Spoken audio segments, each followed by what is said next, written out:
ब्राह्मणों को इस धरती पर भेजा है। तो राघवेंद्र सरकार कहने लगे कि देवी आप क्या चाहती हो? माता जानकी ने कहा, प्रभु हम जो भी ब्राह्मण बुलाते हैं ना, वो थोड़ा बहुत खाकर चले जाते हैं, पर हमें उनसे कोई प्रसन्नता नहीं होती। आप ऐसा ब्राह्मण लाओ जो थोड़ा अच्छा भोजन तो करे।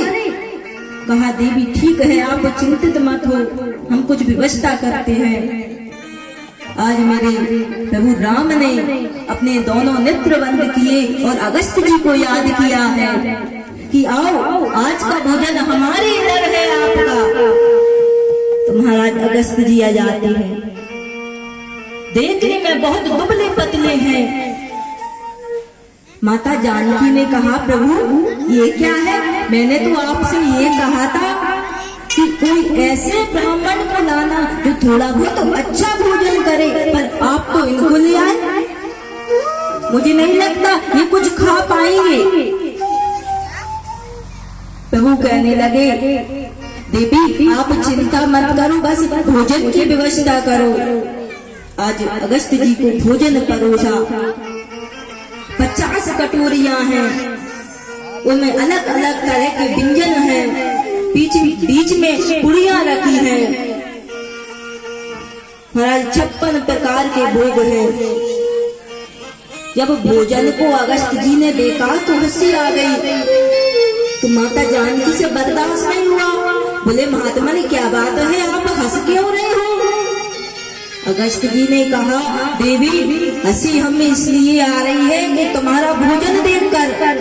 कहा, भोजन तो ठीक ठाक है, कि सोच रहे हैं देवी कि इस भोजन को कान में डालें या मुंह में डालें। तो माता जानकी प्रसन्न हो जाती है। अरे आप चिंतित मत हो, मैं और भोजन की व्यवस्था करती हूँ, बस आप भोजन करना प्रारंभ कीजिए। आज अगस्त जी भोजन करने लगते हैं। जैसे ही भोजन करने लगे तो माता जानकी ने कई बार आटा लगाया, कई बार सारे व्यंजन बनाए। माता जानकी थक जाती हैं। आज रिद्धि सिद्धि को याद किया है, गणेश जी को याद किया है। कहा कि प्रभु आप रसोई को संभालिए। आज गणेश जी ने रसोई को संभाला। महाराज पसीना पसीना हो गए, पर अगस्त जी का कुछ हो ही नहीं रहा था। भोजन करते जा रहे, करते जा रहे, करते जा रहे। आज 15 दिन हो गए महाराज। माता जानकी ने कहा, प्रभु ये किसको उठा लाए? ऐसा लगता है कि इनको तो बरसों से भोजन नहीं मिला। कहा, देवी आप ही तो कह रही थी कि कोई ऐसा खाने पीने वाले ब्राह्मण को लाओ, पर प्रभु हमने ये थोड़ी कहा था कि हमारी श्रद्धा की ही टांग टूट जाए, आप ऐसे ब्राह्मण को लाओ। कहा, ठीक है देवी आप जानो। तो और भोजन परोसती है माता जानकी। अगस्त जी के सामने हाथ जोड़कर कहा माता जानकी ने कि महाराज आप बुरा ना मानो तो एक बात कहे। कहा, कहो, एक नहीं दो बात कहो। माता जानकी ने कहने लगी कि महात्मन सब लोग कहते हैं कि आधा भोजन हो जाए तो बीच में पानी पी लेना चाहिए।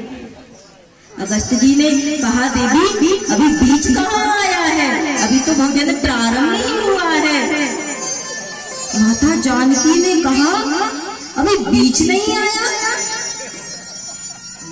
तो माता जानकी कहने लगी, अब हमारी कोई व्यवस्था नहीं है भोजन करने की। प्रभु राम से प्रार्थना की कि प्रभु कुछ कीजिए। रंधार मैंने धरा शुद्ध्या पूर्येन गोपवंदे वृंदारमणम सपद रमणम प्रतिशत गीत कीर्ति। आज मेरे राघवेंद्र सरकार ने कहा, देवी आप एक तुलसी का पत्ता लाकर भोजन में रखो, उससे इनका पेट भर जाएगा, इनका भोजन पूर्ण हो जाएगा। आज माता जानकी ने भोजन में तुलसी के पत्ता डाला है महाराज। आज अगस्त जी का भोजन कहा देवी बस हमारा पेट भर गया है, अब हमसे और भोजन नहीं होता। देखिए यहाँ हमारे राघवेंद्र सरकार ने तुलसी की महिमा बताई है कि बंधु जब भी हम भगवान को भोग लगाएं, चरणामृत रखें तो उसमें तुलसी का पत्ता अवश्य डालना चाहिए, तभी भगवान भोजन ग्रहण करते हैं। अगर आप किसी भी चीज का भोग लगाते हो तो उसमें तुलसी के पत्ते अवश्य डालें, भोजन पवित्र हो जाता है, शुद्ध हो जाता है। आज मेरे प्रभु राम ने तुलसी की महिमा बढ़ाई है। अगस्त जी ने कहा प्रभु भोजन तो हो गए, अब कोई पानी की व्यवस्था तो करो।